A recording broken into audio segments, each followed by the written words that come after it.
गुरुकुल के सर्वश्रेष्ठ धनुर्धर कुमार देवदत्त की परीक्षा होगी। कुमार देवदत्त की! कुमार देवदत्त की! कुमार देवदत्त की! कुमार देवदत्त की! कुमार देवदत्त की! देखना महादेव,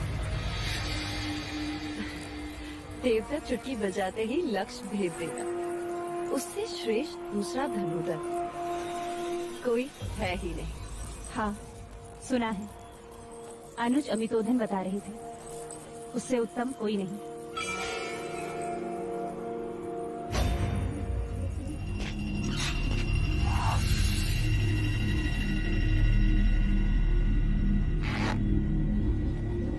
रुक जाइए गुरुदेव।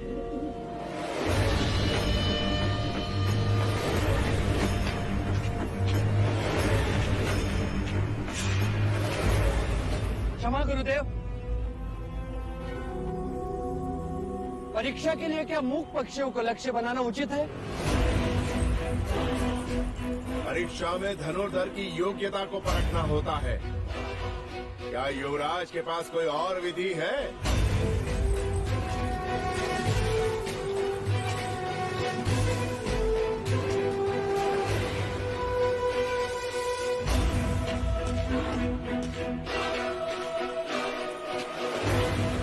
लगाइए लक्ष्य स्थल पर। जो जितना केंद्र के निकट होगा उतना ही दूसरों के आगे।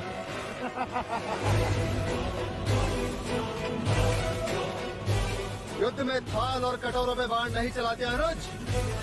रणभूमि में क्षत्रिय जीवन और मृत्यु पे खेलते हैं। अरे यदि उड़ते पक्षियों को नहीं मार सकते तो शत्रु तुम्हें मार देंगे। युद्ध रणभूमि में खेला जाता है जयेश, यहाँ नहीं, और वो भी अनिवार्य हो तब। यहाँ तो केवल परीक्षा के लिए निर्दोष पक्षियों को लक्ष्य बनाया जा रहा है। ये उचित नहीं। उपदेश साधु संत देते हैं, करते रहे। यहाँ तो केवल परीक्षा दी जाती है, भीरुता के व्यर्थ कारण नहीं। कुमार देवदत्त सत्य कह रहे हैं। होने वाले सम्राट को लक्ष्य का छोप कैसा?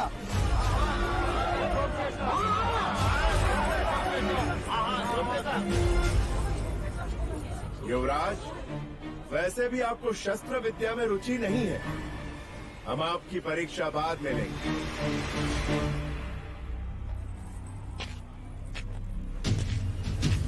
गुरुदेव, आज एक नहीं दो पक्षी उड़ाइए। मैं दोनों लक्ष्य एक साथ भेजूंगा।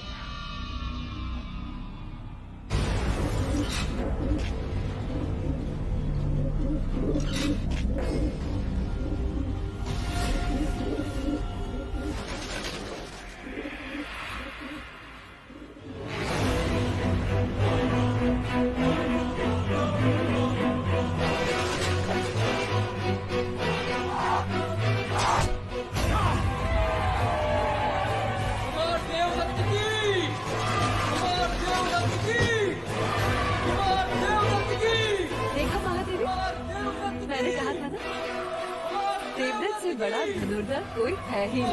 देवदत्त की! कुमार देवदत्त की! कुमार देवदत्त की! कुमार देवदत्त की! कुमार देवदत्त की! कुमार देवदत्त की! कुमार देवदत्त की! जाओ, अब तुम्हारी बारी है। एक बार अपने तीर से उड़ते हुए रक्त को देखो, कितना आनंद मिलता है। जाओ। सिद्धार्थ, अब तुम्हारी बारी है।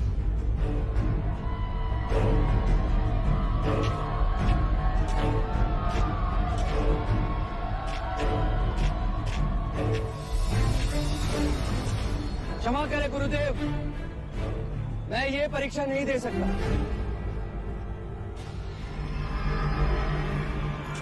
तो ठीक है गुरुदेव, परीक्षा समाप्त हुई, मुझे सर्वश्रेष्ठ घोषित किया जाए। जी गुरुदेव, अब ज्येष्ठा को सर्वश्रेष्ठ घोषित कर दें। मैं पक्षियों को नहीं मार सकता। सिद्धार्थ, तुम्हें परीक्षा देनी होगी, ये मेरा आदेश है। गुरुदेव, आप मेरी यही परीक्षा लेना चाहते हैं ना कि मैं धनुर्विद्या में निपुण हूं कि नहीं? तो लक्ष्य कोई दूसरा भी हो सकता है। हो सकता है। हाँ हो सकता है, लेकिन लक्ष्य उतना ही कठिन होना चाहिए जितने ये उड़ते हुए पंछी।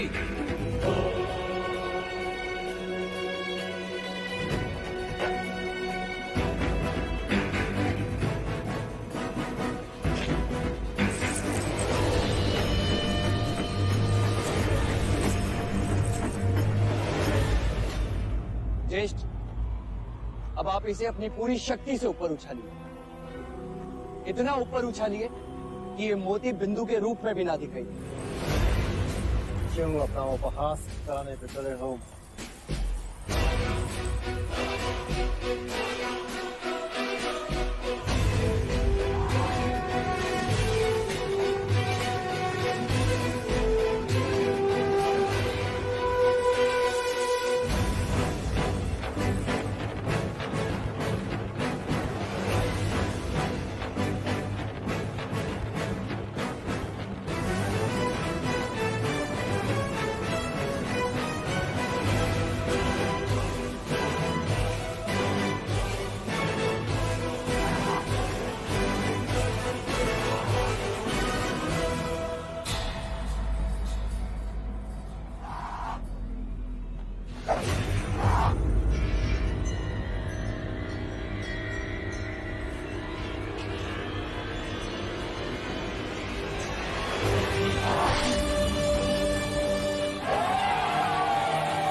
युवराज स्नान कर रहे हैं कुमार।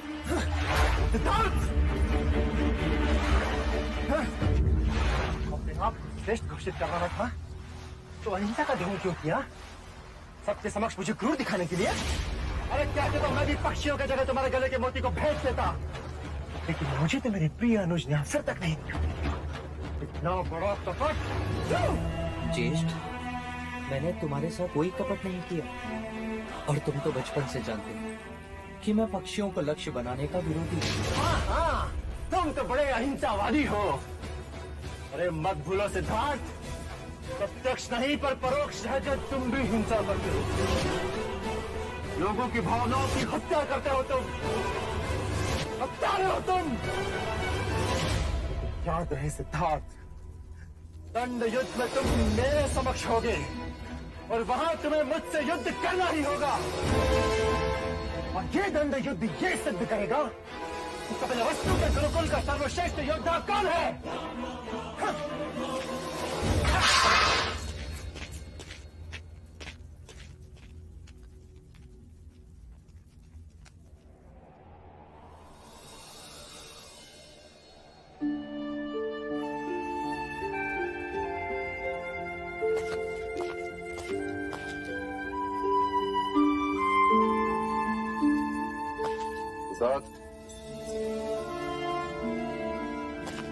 आप मुझे बुला लिया होता। मुझे लगा तुम दंड युद्ध के लिए अभ्यास कर रहे हो। परंतु तुम यहाँ तो चित्र निकाल रहे हो।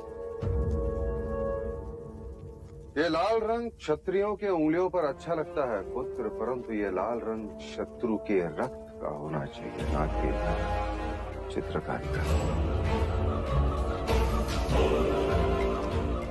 तुम्हारे गुरुजनों ने गुरुकुल में तुम्हें गीता का ज्ञान तो दिया ही हो, पूर्ण कंठस्थ है। केवल कंठस्थ करने से क्या लाभ पुत्र? जब तक उसमें कहे गए क्षत्रिय कर्म के उपदेशों का पालन न किया जाए। मैं कुछ समझा नहीं। तुम्हारे अहंसिक विचार सुनकर मुझे बड़ा खेद हुआ। जब तुम एक पक्षी को नहीं मार सकते तो युद्ध में शत्रु को क्या मारोगे? अहिंसा की बातें दुर्बल करते हैं, क्षत्रिय नहीं पुत्र।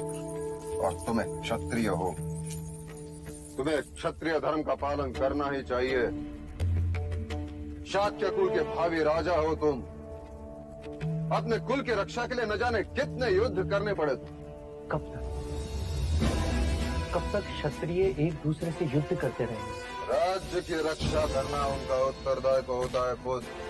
पर क्या राज्य की रक्षा केवल युद्ध से की जा सकती है? विचार विमर्श के द्वारा भी तो प्रश्नों का हल ढूंढा जा सकता है। कायरता की बातें क्षत्रिय नहीं करते पुत्र। एक मनुष्य दूसरे को मारे, उसमें वीरता कैसे? अंत में कौन किस पर राज करेगा? अंत में वही राज करेगा जिसके हाथ में तलवार होगी पुत्र। और वो तलवार मैं तुम्हारे हाथ में देखना चाहता हूँ। चक्रवर्ती राजा के रूप, सम्राट के रूप में देखना चाहता हूँ। ये मत भूलो कि तुम शाक्य कुल के उत्तराधिकारी हो। प्रलय के समय यदि केवल एक ही मनुष्य को जीवित रहना पड़े तो वो केवल तुम्हें होना चाहिए पुत्र, केवल तुम्हें।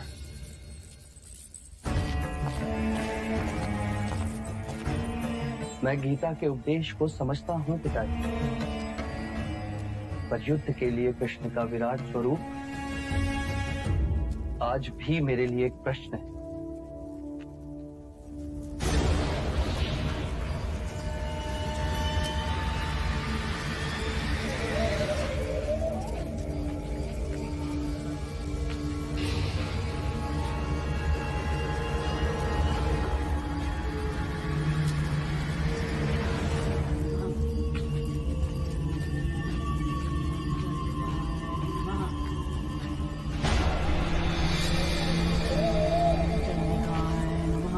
आ गई तू, कब से प्रतीक्षा कर रही थी। प्रणाम दादी। दादी, मंझली रानी आई हैं।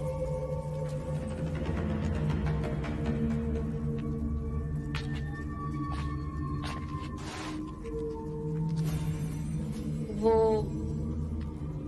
मेरा पुत्र। तेरा पुत्र हर समय क्रोध होता है, इसीलिए सब कुछ खोता है। जानती, इसीलिए यहाँ आई। कल अंतिम दंडयुद्ध होगा। मैं चाहती हूँ कि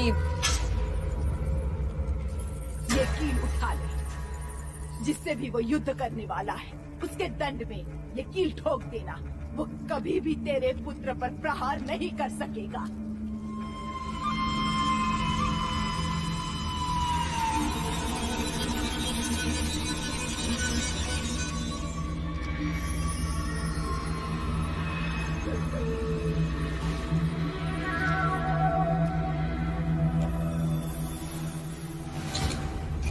ले जा इसे।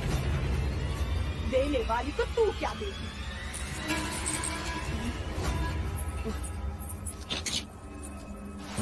दादी, हम चलते हैं। देवी, चलिए।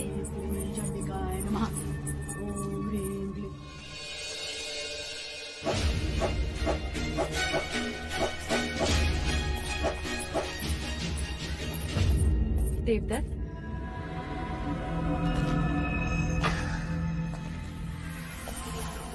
ये ले, तेरे लिए लाई। ये क्या है माँ?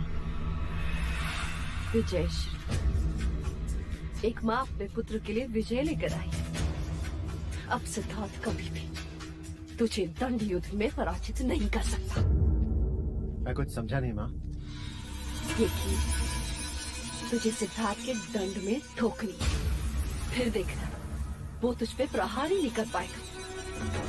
हो गई ना तेरी जीत निश्चित?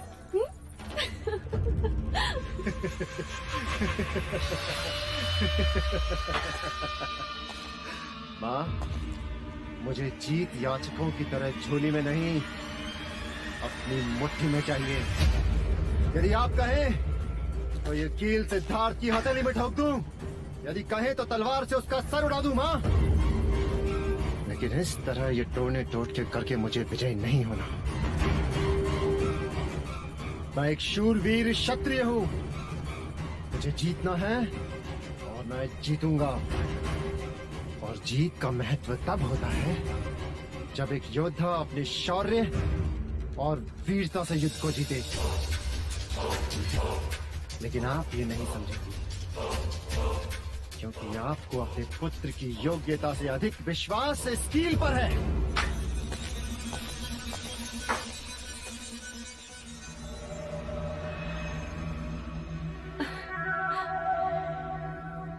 नादान कहीं का। अब चाहे कुछ भी हो जाए गुप्ता, विजय का मुकुट तो तेरे ही सर होगा। यशस्वी भव क्षत्रिय।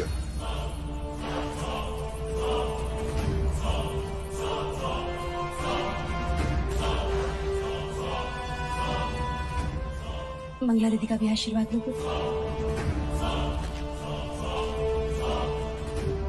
अरे मेरा आशीर्वाद तो सदैव तुम्हारे साथ है पुत्र,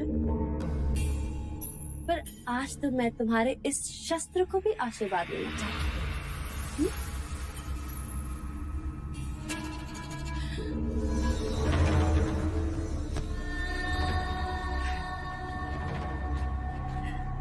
ईश्वर करे तुम्हारे शस्त्र को किसी की अशुभ दृष्टि ना।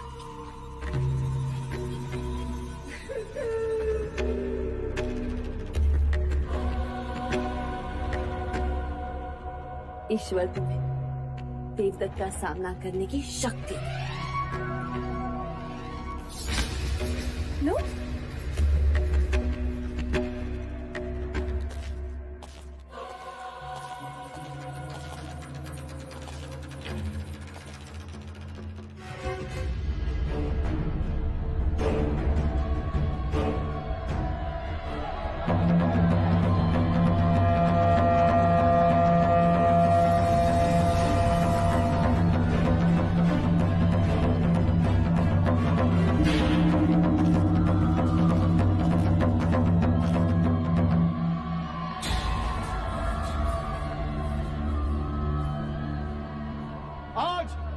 परीक्षा का अंतिम चरण ये निश्चित करेगा कि कपिलवस्तु के गुरुकुल का सर्वश्रेष्ठ योद्धा कौन है।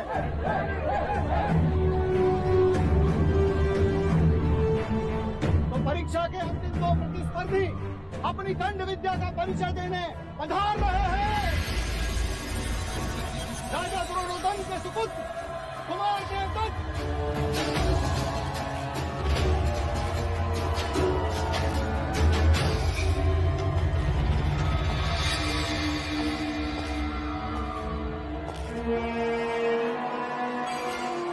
और महाराज शुद्धोधन के सुपुत्र और कपिलवस्तु के भावी सम्राट युवराज सिद्धार्थ दाता।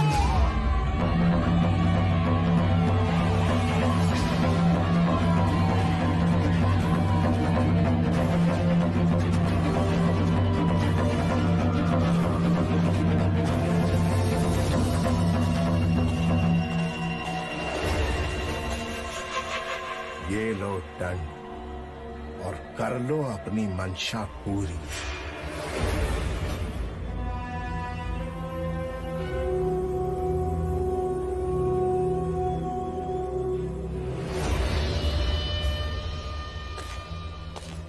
आज ये प्रमाणित कर दो कि तुम्हारे दंड और कृष्ण के सुदर्शन में कोई भेद नहीं। वो जब भी चला शक्ति के लिए चला। आज तुम्हारा ये दंड भी चलेगा तो सत्य के लिए।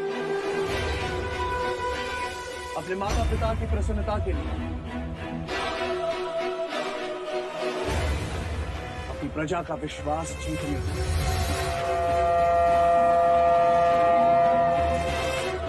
जाओ विजयी।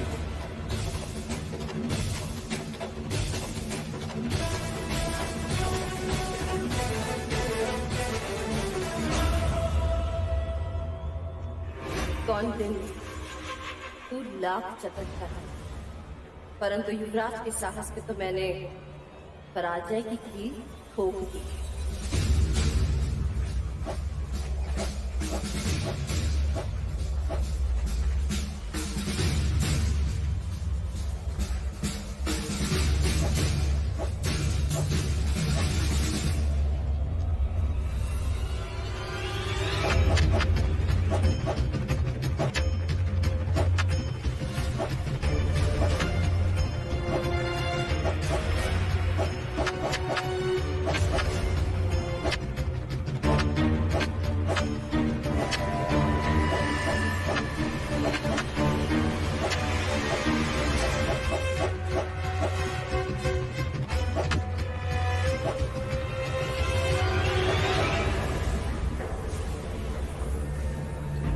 तुम्हारे युवराज प्रतिवार क्यों नहीं कर रहे?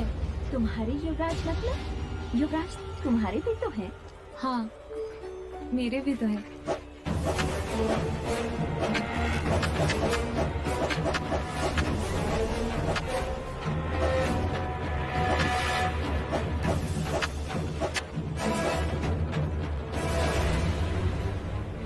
तो मुझ पे प्रहार क्यों नहीं करते सिद्धार्थ? तुम जानते हो ज्येष्ठ, मैं तुम पर प्रहार नहीं कर सकता। मान सम्मान का तुम्हारा ही प्रपंच मैं समझता हूँ सिद्धार्थ, परंतु आज तुम्हें मुझसे युद्ध करना ही होगा। प्रहार करो मुझ पे सिद्धार्थ।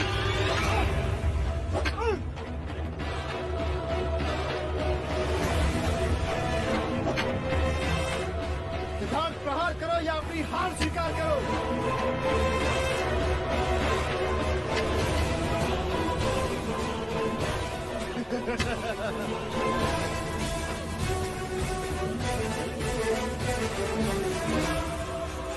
क्या कर रहे हो तुम? कपिलवस्तु के भावी सम्राट के हाथ कांप रहे हैं गुरुदेव। सिद्धार्थ, मैं ज्येष्ठ पर प्रहार नहीं कर सकता गुरुदेव। आचार्य कौंडिन्य, तो क्या मैं देवदत्त को कपिलवस्तु का सर्वश्रेष्ठ योद्धा घोषित कर दूं? नहीं, मुझे भीख में नहीं चाहिए। मुझे तुम्हें प्रहार करना हो। ये युद्ध नहीं केवल एक परीक्षा है। गुरुदेव, मैं चाहकर भी हाथ नहीं उठा पाऊंगा। तुम सबके समक्ष ये स्वीकार करो, तुम कार हो। मेरी प्रतिभा से भय लगता है तुम्हें। स्वीकार करो। सिद्धार्थ, अब तुम्हें किसी एक विकल्प का चयन करना है। या तो तुम्हें प्रहार करना है, या फिर आज के बाद आचार्य कौंडिन्य को भूल जाना है।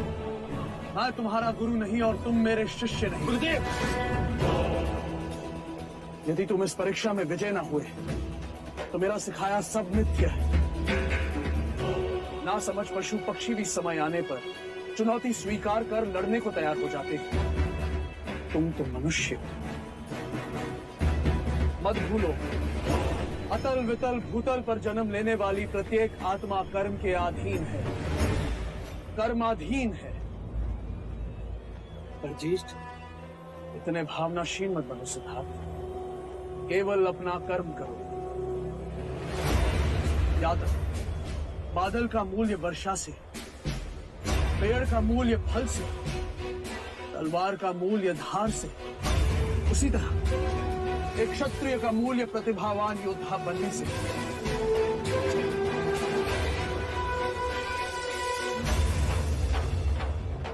सिद्धार्थ, मैं जा रहा हूं।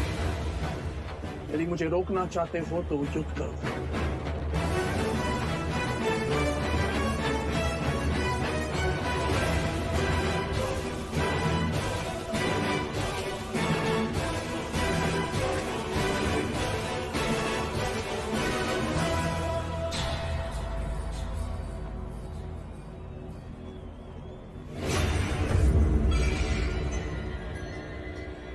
अतल वितल भूतल पर जन्म लेने वाली प्रत्येक आत्मा कर्म के अधीन है, कर्माधीन है।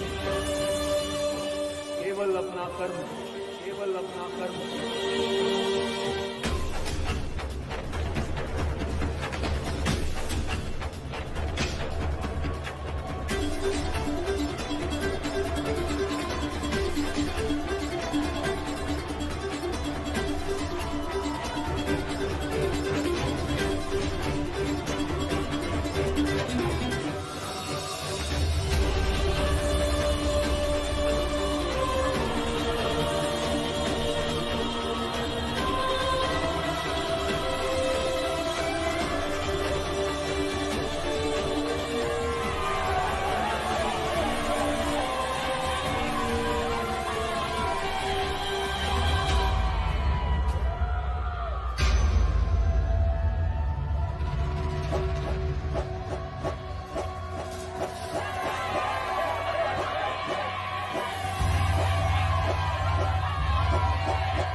ये प्रहार मैं अपने लिए नहीं, गुरु आज्ञा से कर रहा हूं।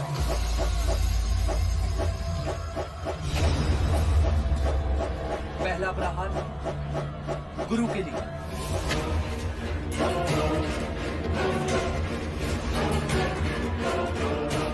दूसरा माता पिता की अपेक्षा के लिए,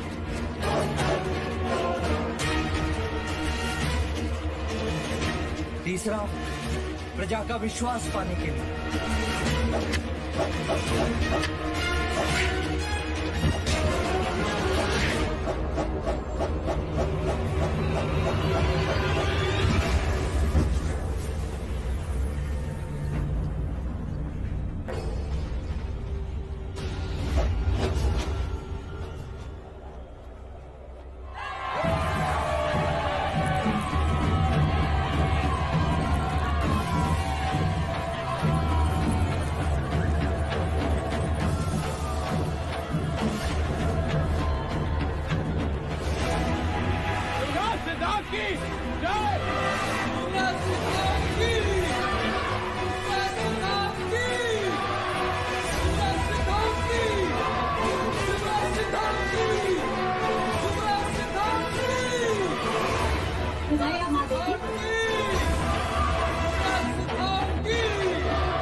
कपिल वस्तु को शोभा यात्रा का आयोजन करो। सेनापति जी महाराज। ऐसा कुछ करो कि शाक्यों के राजकुमारों की कीर्ति मगध और कौशल राज तक पहुंचे।